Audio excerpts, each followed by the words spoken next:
These protesters aren't giving up as pro-democracy demonstrations in Myanmar enter their second week. Defying a ban on public gatherings of more than 4 people, they chant "Down with military dictatorship." It comes after a prior protest on Friday resulted in bloodshed as police fired rubber bullets into the crowd. Thousands of people had turned out to demand that the country's new self-appointed military rulers step down. The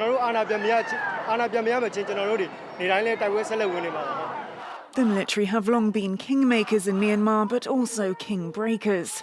Protesters are demanding that power be returned to the deposed leader Aung San Suu Kyi and her democratically elected civilian government.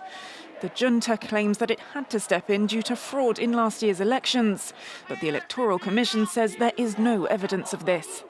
The United Nations adopted a resolution that was watered down after pressure from China and Russia. It calls for the release of various government officials detained in the wake of the coup, including Suu Kyi, and urges leaders to refrain from excessive force. The indiscriminate use of lethal or less than lethal weapons against peaceful protesters is unacceptable. More violence against Myanmar's people will only compound the illegitimacy of the coup and the culpability of its leaders. The resolution also calls for unfettered internet access. Communications have been repeatedly disrupted in the country, presumably in a bid to prevent protesters from organising. This as the regime works on a cybersecurity bill that could see internet blackouts become the norm.